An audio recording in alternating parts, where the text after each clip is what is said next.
Magazine pluriel. Tanguy Arrêt.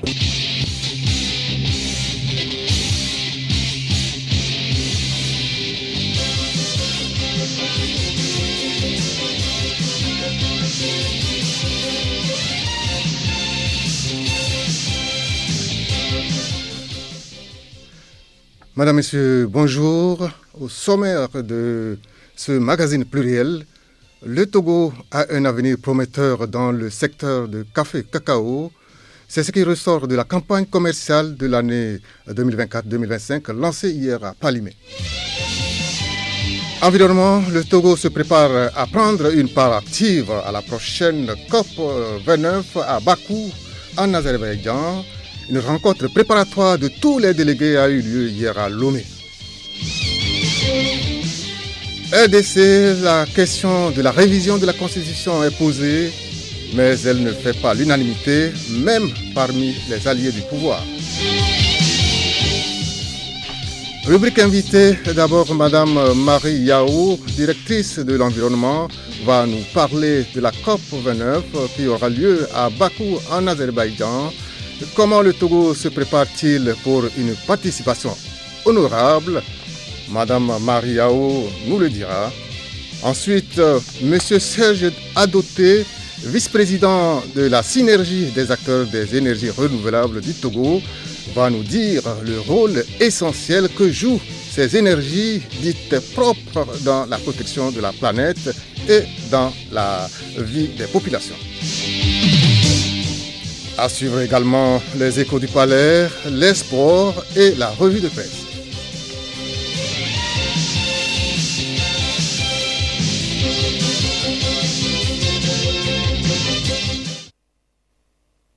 Bonjour, lancement hier vendredi à Palimé de la campagne commerciale du café et cacao.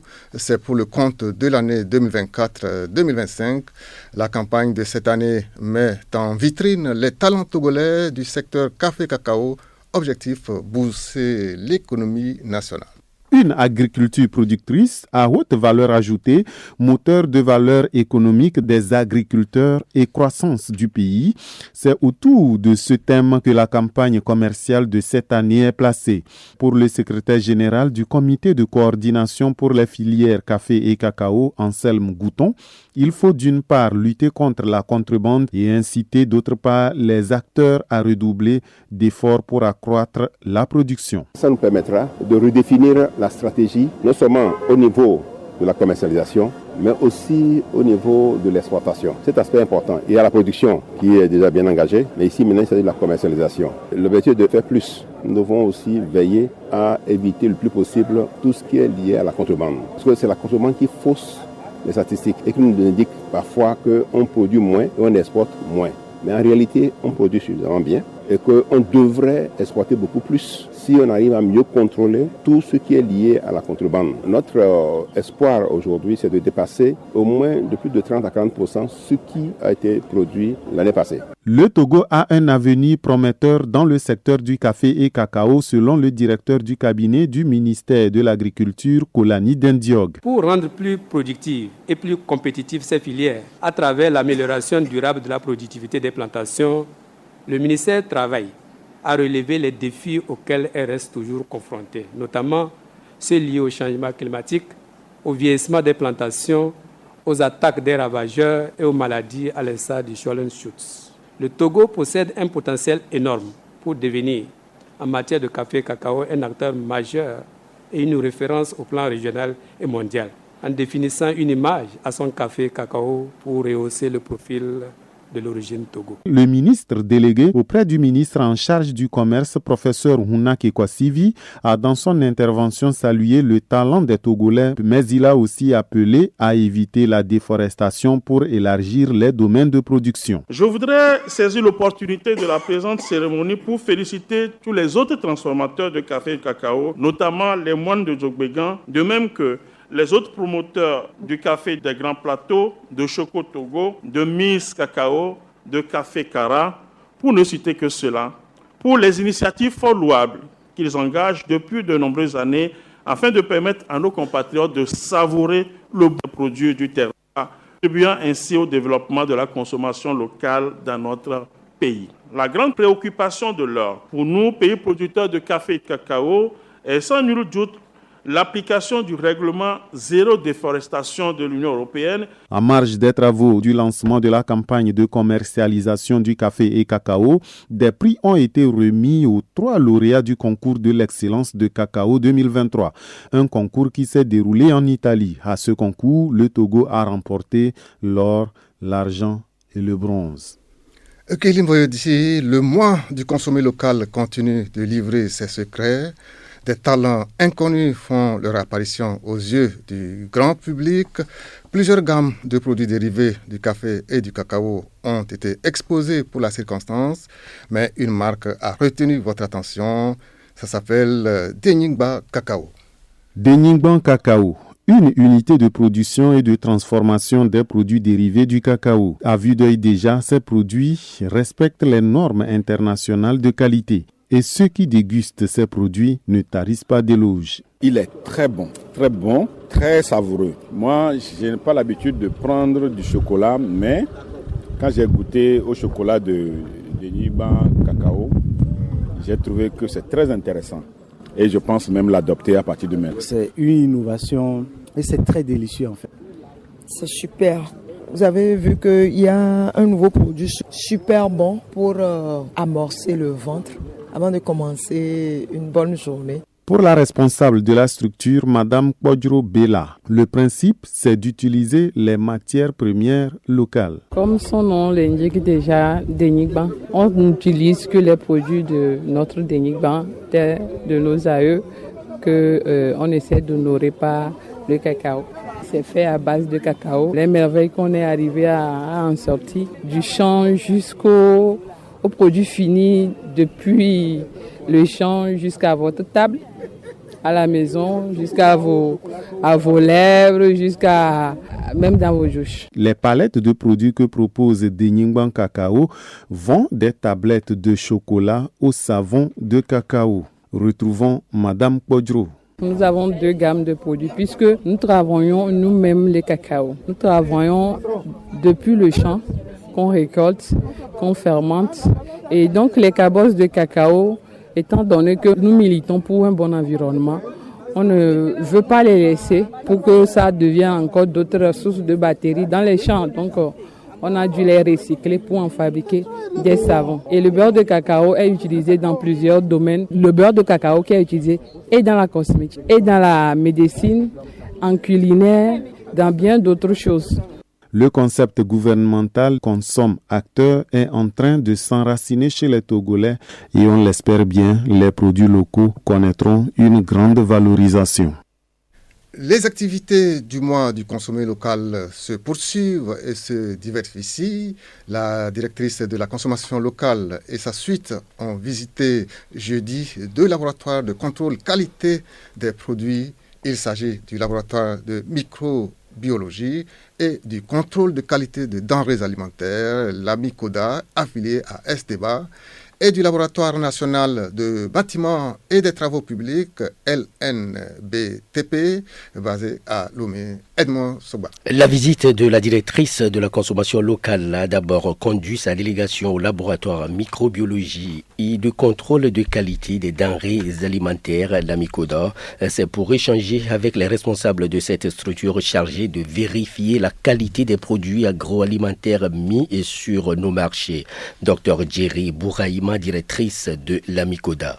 Le TEBA fait le contrôle de qualité, presque toutes les denrées alimentaires, passant par les plats cuisinés, les matières premières, de l'eau, les jus et tout. Le TEBA est capable de vous dire que le produit que vous avez, il est de bonne qualité pour la consommation ou bien il ne l'est pas. Et le TEBA est capable, donc, par son bras technique qui est la MICODA, est capable donc de vous assister, de vous accompagner si vous êtes transformateur pour que votre produit soit de bonne qualité. Ensuite, c'est le laboratoire national des bâtiments et des travaux publics qui a reçu la délégation. Le LNBTP est spécialisé toujours dans le contrôle qualité des sols et de matériaux de construction tels que le ciment et les fers à béton. Baoubadi Malaki Tchamdja, directeur de LNBTP. Ce que nous voulons dire à la population, c'est que le Laboratoire national du bâtiment des travaux publics, qui est créé depuis 1978, est un outil à la disposition de tout citoyen lambda qui voudrait ériger un édifice. Nous leur demandons de passer, nous dire ce qu'ils veulent pour que nous puissions aider chacun à avoir des bâtiments bien construits. Tout citoyen togolais qui déjà a une idée de construire une maison, nous le conseillons de passer ici nous voir pour que nous puissions lui prodiguer des conseils, même avant l'achat du terrain. Pour la directrice de la consommation locale à Dovon, Kafi Ameyo, ces visites rassurent sur la qualité de nos produits locaux. La qualité constitue un élément fondamental pour la compétitivité de nos produits. Donc nous avons eu l'occasion d'échanger avec les premiers responsables. Nous avons eu des informations pertinentes. On veut faire la promotion des produits locaux. Il faut que nos acteurs s'approchent de ces services-là, qui sont ouverts. C'est à eux maintenant de s'approcher des services-là pour bénéficier des avantages. C'est l'occasion d'encourager la population à exiger la qualité, parce que parfois, il y a des clients qui exigent même des qualités pour les exportations. Nous sommes en période de fin d'année aussi. Il faut que la population soit exigeante.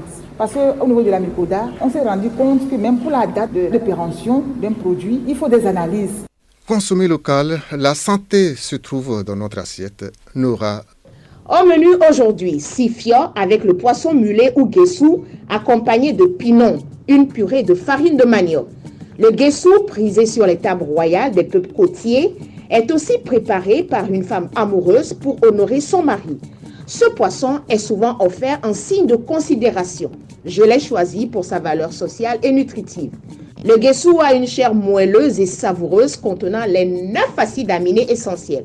Sa consommation régulière peut réduire les risques de maladies cardiovasculaires. Le guessou togolais est très succulent. Pour la préparation de mon sifio, de l'huile de coco Yovonemi, reconnue pour son arôme agréable et ses vertus anti-inflammatoires. Elle ralentit le vieillissement cellulaire et favorise la santé de la peau et des cheveux. Je choisis des ingrédients frais, des poissons qui nous viennent directement de la mer d'Agbodrafort, le gari de Vaughan et le Yovonemi fait par les talentueuses femmes d'Adaokope, une localité à Vaughan.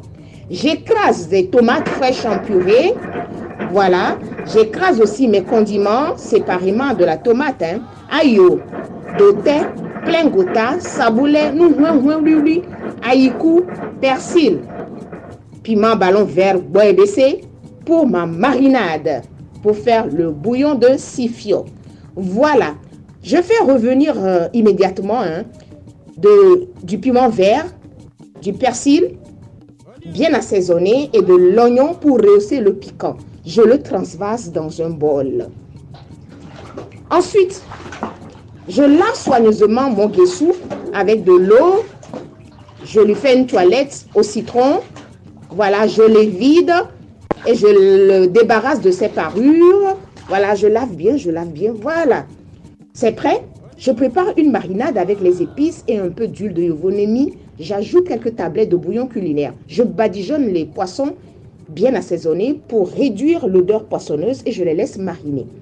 En pleine préparation de mon sifio, dans une marmite, je fais frémir un mélange de tomates en purée déconcentrée, accompagné de quelques tablettes de bouillon, une portion de mes épices en purée, voilà, 3 cuillerées à soupe de Yovonemi, je remue bien pour éviter que ça colle.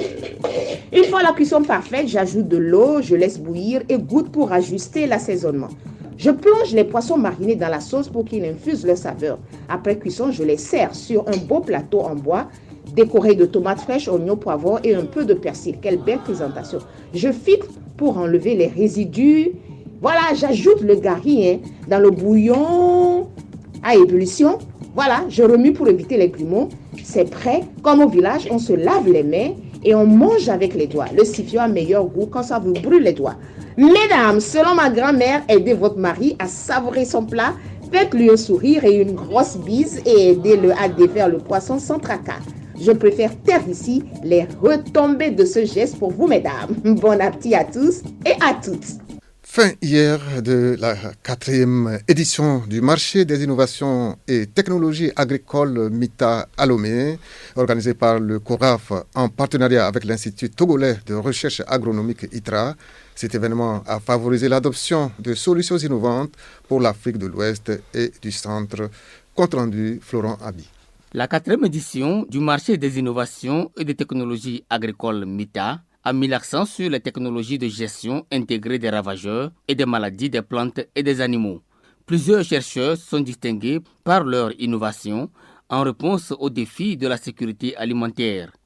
C'est tout joyeux que Karim du Burkina Faso et Pauline du Cameroun regagnent leur pays chacun avec le prix Abdoulaye Touré comme récompense. Nous sommes très honorés de recevoir ce prix. L'innovation que nous avons développée s'appelle Mango Protect, qui est destinée à lutter contre les mouches des fruits au niveau de notre région. Je suis vraiment ravie d'avoir été parmi les dames à bénéficier du prix. De coutume, les épluchures de manioc sont parfois abandonnées. Donc avec ma technologie, j'ai montré qu'on peut donner une plus-value à ces épluchures et en produire un biopesticide. Pour le directeur exécutif du CORAF, Moumouni Savadougou, ce sommet est un succès. Ce MITA a été un franc succès. Et c'est la première fois que nous couplons le marché des innovations et technologies agricoles, le sommet des jeunes et le prix d'innovation agricole Abdoulaye Touré, qui permettent à chaque pays de repartir avec une liste d'innovations et de technologies qu'ils ont pu découvrir ici.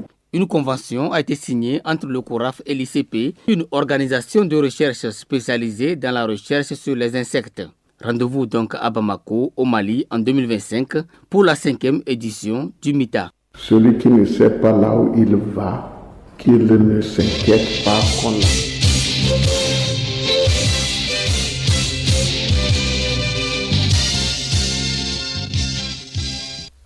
Nous le disons en titre, le Togo prépare sa participation à la prochaine COP, la 29e conférence des parties à la Convention cadre des Nations Unies sur le changement climatique aura lieu du 11 au 22 novembre prochain à Bakou, en Azerbaïdjan.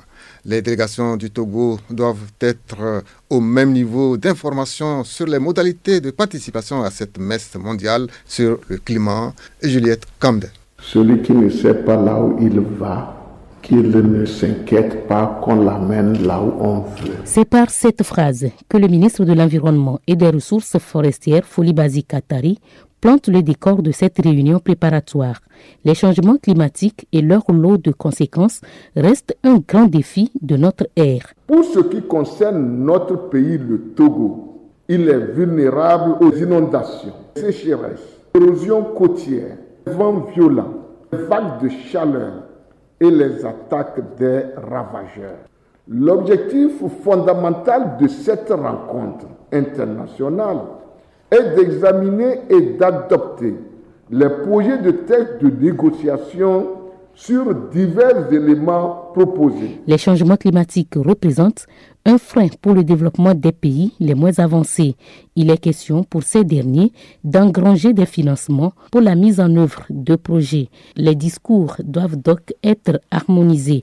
Ministre Folibazi Katari. Le présent atelier va permettre aux délégués de notre pays d'échanger sur les enjeux de la COP 29, de faire l'état des lieux de la participation du Togo à la COP 28 passée, de présenter les priorités et explorer d'autres sources de financement climatique pour la mise en œuvre de la Convention, tout en contribuant à l'amélioration des conditions de vie de nos populations. Le PNUD, Programme des Nations Unies pour le Développement, est un partenaire privilégié du Togo sur les COP. Le ministre de l'Environnement avait à ses côtés son collègue Gomado Kwame de l'Aménagement et du Développement des Territoires et le ministre délégué auprès du ministre des Mines et des Ressources énergétiques, Maussi Kakati. Sensibiliser la population sur la nécessité d'avoir un permis de construire, c'est l'objet d'une conférence de presse animée hier vendredi à Lomé.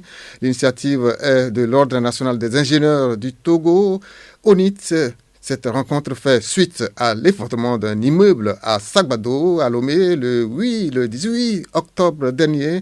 Une occasion d'éclairer les professionnels des médias sur ce drame. Rebecca Kogomna.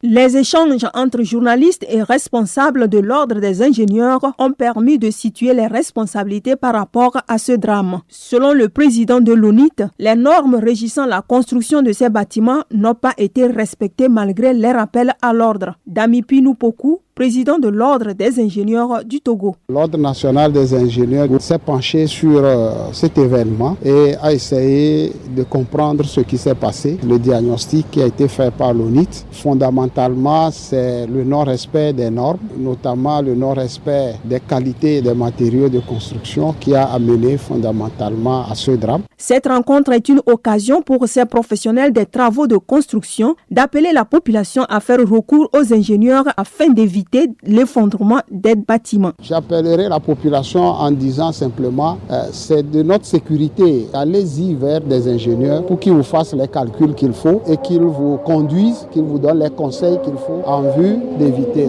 Et nous voulons en appeler encore une fois aux autorités, notamment communales, qui ont la responsabilité de délivrer les permis de construire et contrôler l'exécution des travaux de génie civil, de redoubler d'efforts. Créé en 2018, l'ONIT est chargé d'accompagner l'État, les entités territoriales et la population dans la réalisation des travaux nécessitant des ingénieurs. L'ONG Integrate Health fête son jubilé de porcelaine. L'organisation non gouvernementale qui œuvre pour la santé des communautés de base a organisé une soirée de mise à niveau hier vendredi à Lomé. C'est pour marquer cet anniversaire. Reportage Aimé Sougliman. Un joyeux anniversaire pour célébrer les 20 ans d'existence de Integrate Health, ce qui signifie santé intégrée en français facile. Dresser le bilan des activités menées par l'ONG durant les 20 ans, primer les meilleurs acteurs de l'ONG et voir les perspectives dans une soirée festive.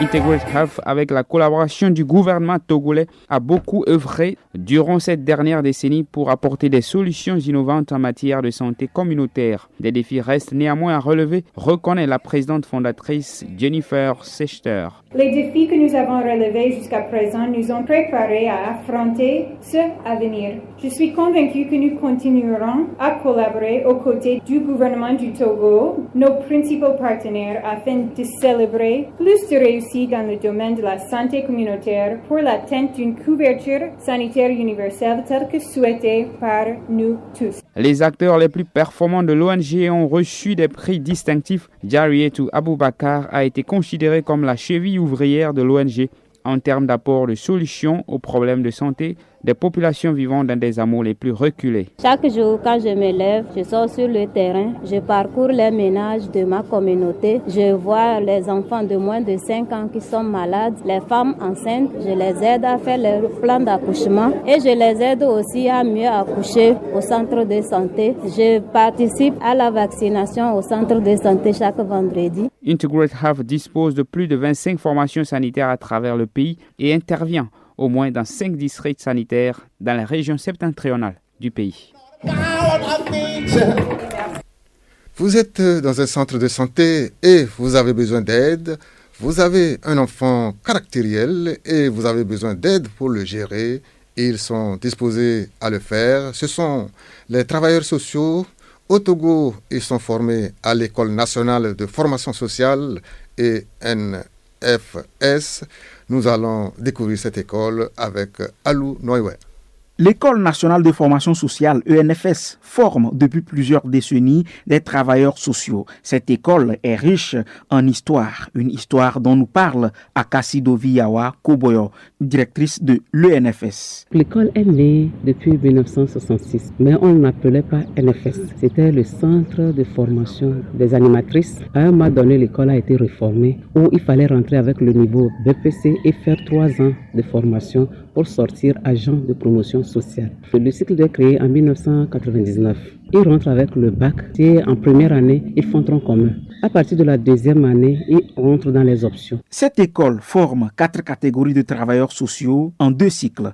Le cycle court forme les agents de promotion sociale et le cycle long, les éducateurs spécialisés, les assistants sociaux et les développeurs locaux et participatifs.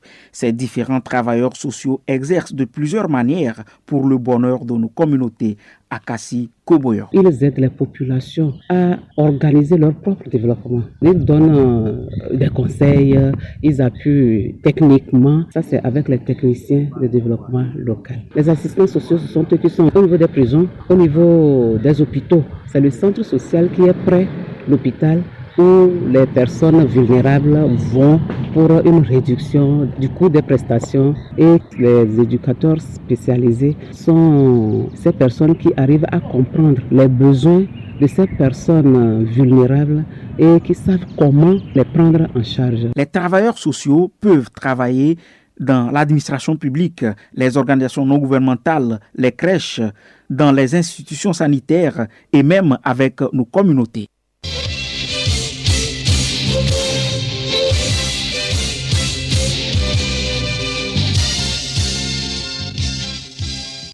Nous allons à présent hors du Togo pour quelques informations. C'est avec vous, Edmond Soba. En République démocratique du Congo, le président Tshisekedi a ouvertement déclaré que la constitution congolaise n'est pas bonne et annoncé la création d'une commission chargée d'élaborer une constitution adaptée aux réalités congolaises. L'opposition et la société civile ont catégoriquement rejeté le projet qui pourrait déboucher sur la levée de la limitation des mandats et permettre au chef de l'État de se représenter une troisième fois. Cette révision décriée par l'opposition ne fait pas non plus l'unanimité parmi les alliés de l'UDPS. Au Gabon, le gouvernement a lancé hier une campagne de recensement des agents publics. La campagne cible notamment 13 000 fonctionnaires introuvables lors d'un audit effectué par les militaires en décembre dernier. Les fonctionnaires concernés n'ont pas vu leur salaire directement viré dans leur compte bancaire, mais étaient appelés dans un stade pour retirer leur bon de caisse après avoir justifié leur absence lors de l'audit de décembre dernier. Certains crient à l'injustice. Et puis Côte d'Ivoire, le député du PDCI Jean-Louis Bion a annoncé hier sa candidature à la convention de son parti en vue de la présidentielle d'octobre 2025, une déclaration qui intervient alors que le président de son parti Tidjane Thiam est sur le terrain dans l'ouest du pays pour encourager les électeurs à s'inscrire sur les listes électorales. COP29 à Bakou, en Azerbaïdjan, du 11 au 22 novembre prochain. Le Togo est en ordre de bataille pour une participation honorable. Le ministère de l'Environnement et des Ressources forestières a initié une rencontre préparatoire de tous les délégués qui feront le déplacement. La rencontre a eu lieu hier. Pour en parler, Juliette Kamder reçoit pour nous la directrice de l'environnement, Madame Marie Yao. Madame la directrice, bonjour. Bonjour, madame. Quels sont les profils des délégués présents à cette réunion préparatoire?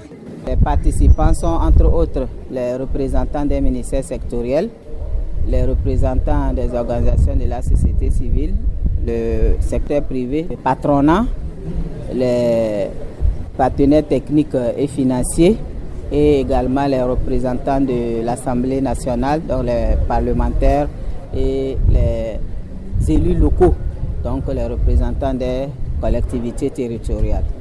Les enjeux de la participation du Togo à la prochaine COP, vous pouvez nous en parler? Merci. Les enjeux du Togo à cette COP, c'est entre autres les priorités nationales donc, qui ont été constituées en portefeuille. Donc nous avons reconstitué les priorités de la feuille de route et celles des organisations dont je venais de parler, dont les organisations de la société civile et autres. Donc nous savons que nous avons au niveau de la feuille de route plusieurs projets, les 36 projets donc, qui portent sur le secteur de l'énergie, le secteur de l'eau, le secteur de l'agriculture, l'environnement, particulièrement la foresterie, les questions de mobilité verte et électrique. Donc c'est l'ensemble de ces priorités qui ont été reconstitué en un portefeuille pour la délégation togolaise. De quelle stratégie vont user donc les délégués à la COP pour leur participation? Ok, la stratégie, c'est que au-delà des priorités, le Togo a aménagé un pavillon sur le site de la COP.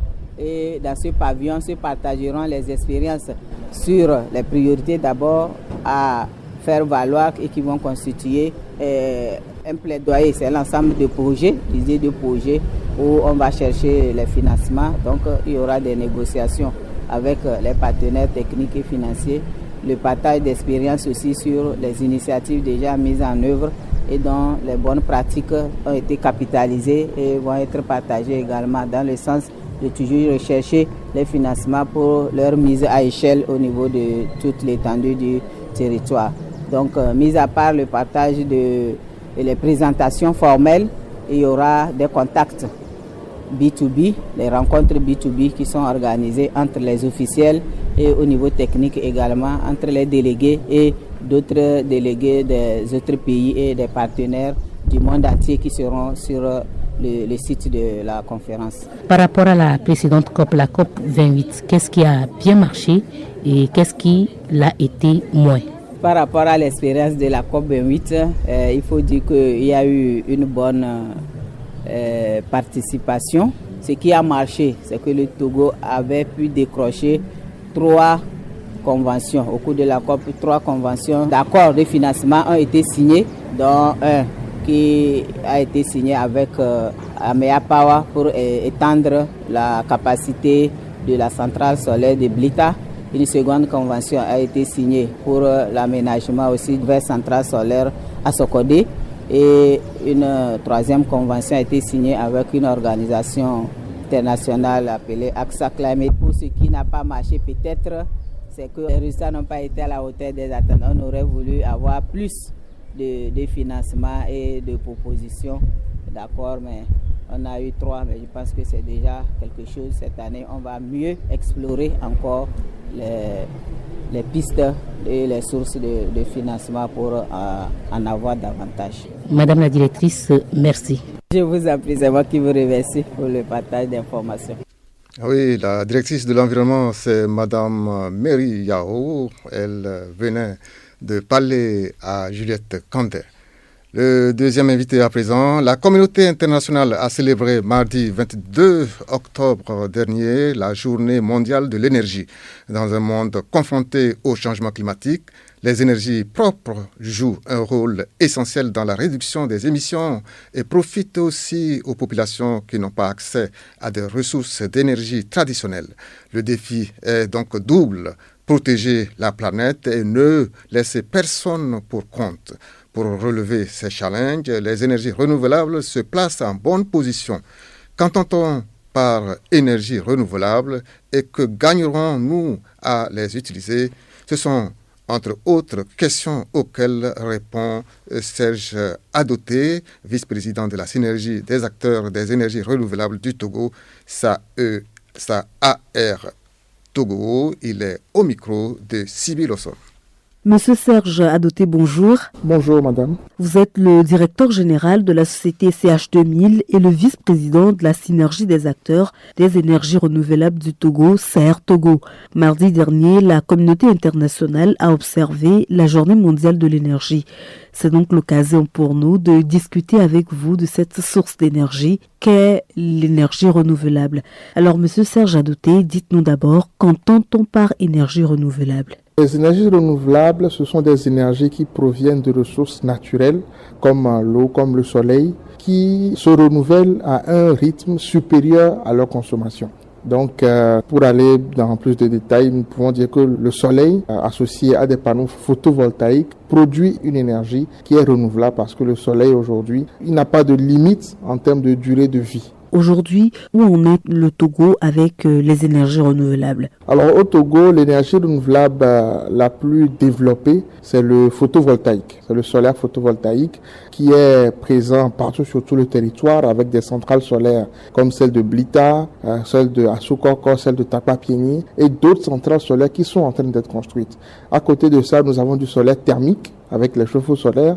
Nous avons de la biomasse à plus petite échelle sur le territoire. Monsieur Adoté, en quoi réside l'utilité des énergies renouvelables de nos jours? Aujourd'hui, ces énergies sont très importantes parce que face aux défis climatiques, il faille que l'homme trouve des alternatives aux thermiques pour pouvoir se réchauffer, pour pouvoir produire de l'énergie pour nos usines et nos industries. Donc aujourd'hui, ces énergies-là sont des énergies propres parce qu'elles ne produisent pas ou produisent très peu de déchets ou de gaz à effet de serre et permettent à nos sociétés de pouvoir s'industrialiser ou se développer tout en veillant au bien de leur climat. Que gagnerons-nous alors à utiliser les énergies renouvelables? Utiliser le renouvelable au quotidien, déjà en termes de coût, le renouvelable est compétitif par rapport à l'énergie thermique. À part ça, nous protégeons l'environnement, nous sauvegardons l'environnement avec le renouvelable. Et je tiens même à préciser qu'au sein de la SAER, nous avons un cercle vertueux où nous avons des gens qui installent le solaire et nous avons des sociétés qui recyclent les équipements solaires qui sont en fin de vie pour qu'ils soient réutilisés ou bien démantelés. Tout ça pour permettre à la nature et à l'environnement d'être préservés. Monsieur Adoté, comment faites-vous la promotion des énergies renouvelables au Togo? Aujourd'hui, nous faisons la promotion à plusieurs échelles.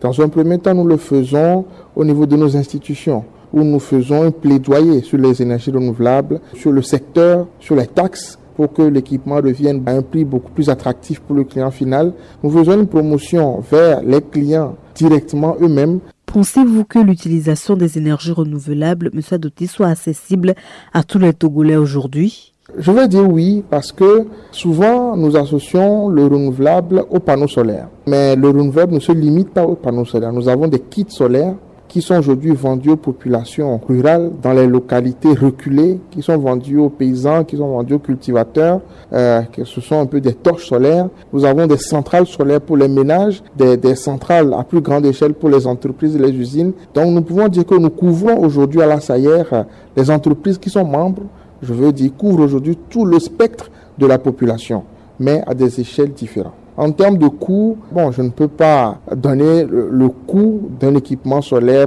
pour dire que c'est quelque chose de fixe. Mais aujourd'hui, nous avons des lampes solaires, des torches solaires qui sont à 10 000 francs, 15 000 francs, qui ont une durée de vie sur plusieurs années, jusqu'à 10 ans en termes de durée de vie. Et nous avons des centrales qui permettent de remplir les besoins d'une usine où nous pouvons aller en termes de dizaines de millions.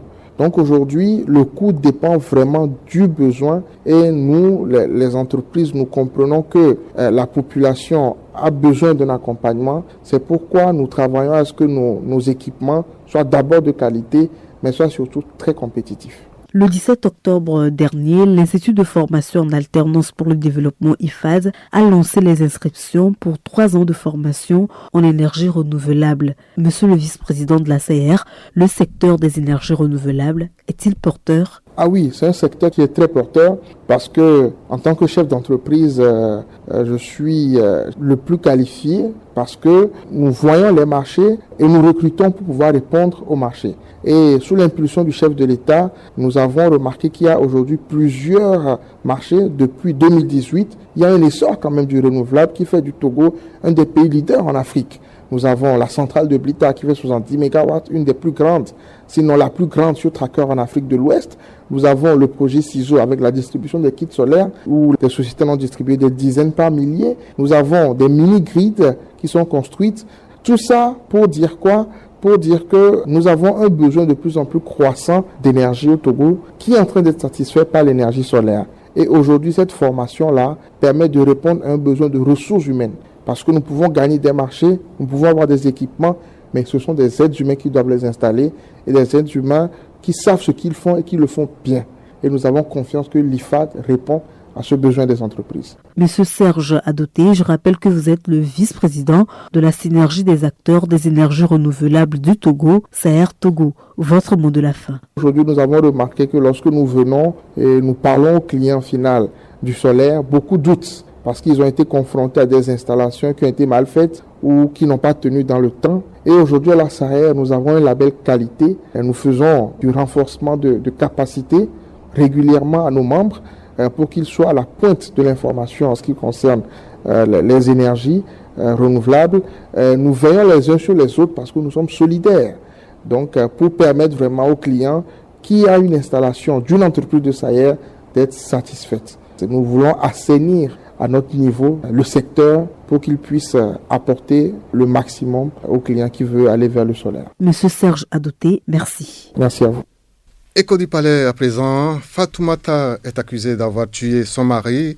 Le mobile, sa coépouse, était sur le point d'intégrer le domicile conjugal. Un crime passionnel. L'affaire est devant la chambre criminelle de la cour d'appel de Bobo-Dioulasso au Burkina Faso. Récit Hélène Assabi. Dame Fatoumata est mariée légalement avec le sieur Abdou sous le régime de la monogamie. Mais ce dernier vivait aussi avec une autre femme qu'il finit par épouser à la mosquée sans en informer la première. Depuis ce temps, Abdou ne fréquente plus assez la première femme, même sur le plan de son devoir conjugal. Un jour, il dit à la première que sa retraite est proche et qu'il n'avait pas assez de moyens. Pour ce faire, il dit vouloir intégrer la deuxième femme dans la même cour que la première. C'est en ce moment que la haine et la jalousie de Dame Fatoumata ont monté en puissance. Sous l'emprise de cette jalousie, la nuit du 11 au 12 octobre 2018, pendant que son mari était en plein sommeil, elle a porté des coups de pilon sur sa tête.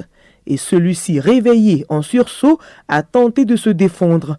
Comme la dame était déterminée à lui donner la mort, elle lui a donné des coups supplémentaires à l'aide d'un tabouret. Des coups qui ont assommé la victime dans la chambre.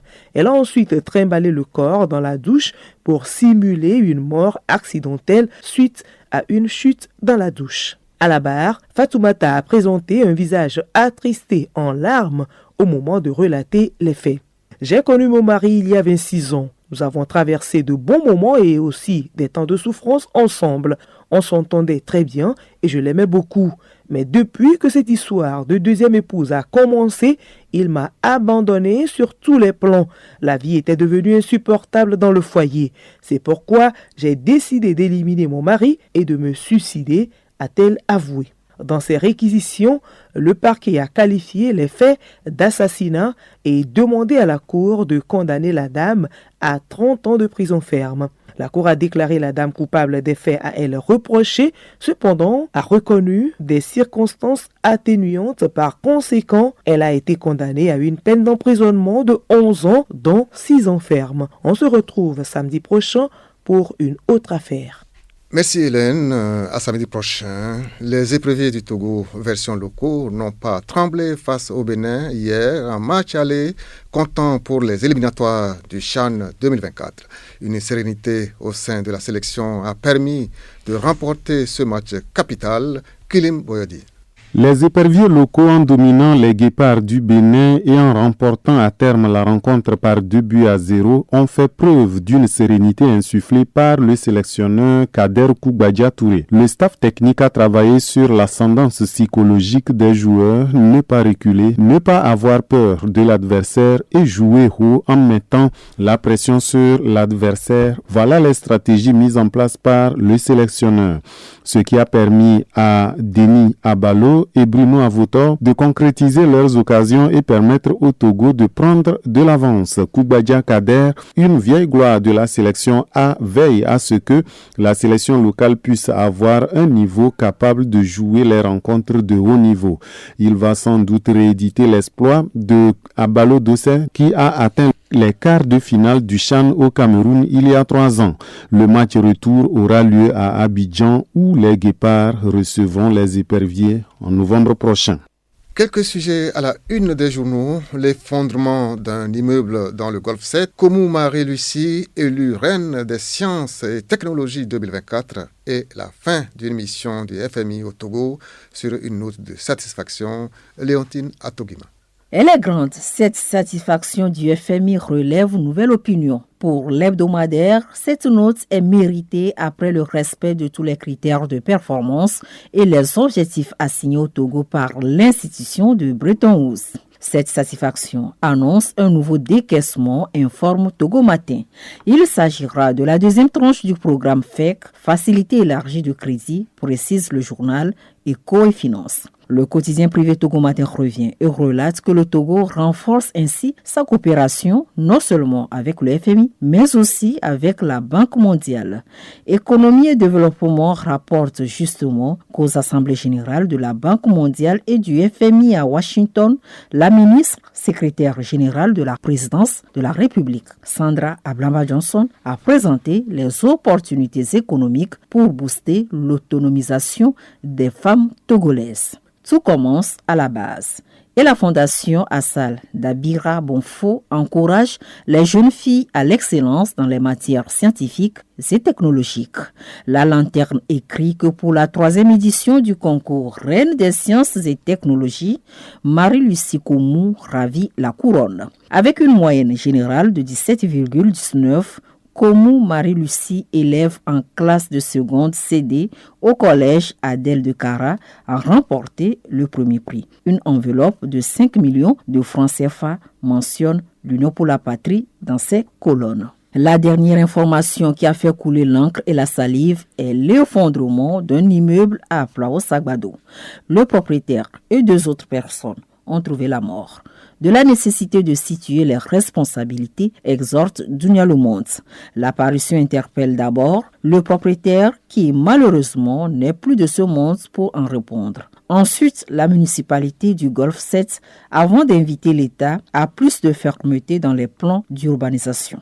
La Lanterne abonde dans le même sens et laisse comprendre que cette tragédie aurait pu être évitée si, après avoir interdit la poursuite des travaux, la municipalité avait recouru à tous les moyens légaux pour y mettre effectivement fin. Cette circonstance malheureuse amène Liberté à attirer l'attention des autorités sur un autre bâtiment à l'aspect alarmant situé à Védi-Télesso.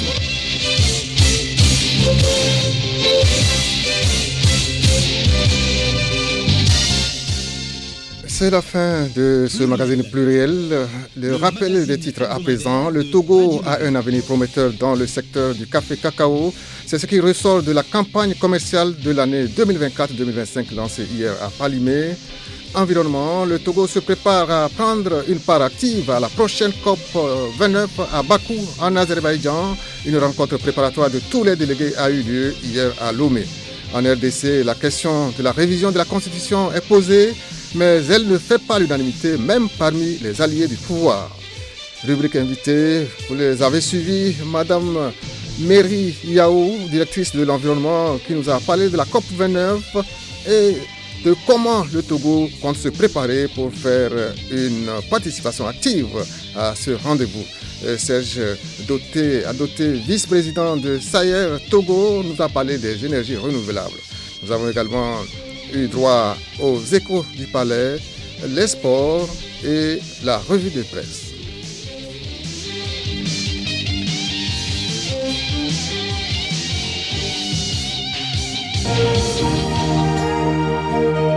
Radio Lomé, boîte postale 434, email radiolomé@radiolomé.tg.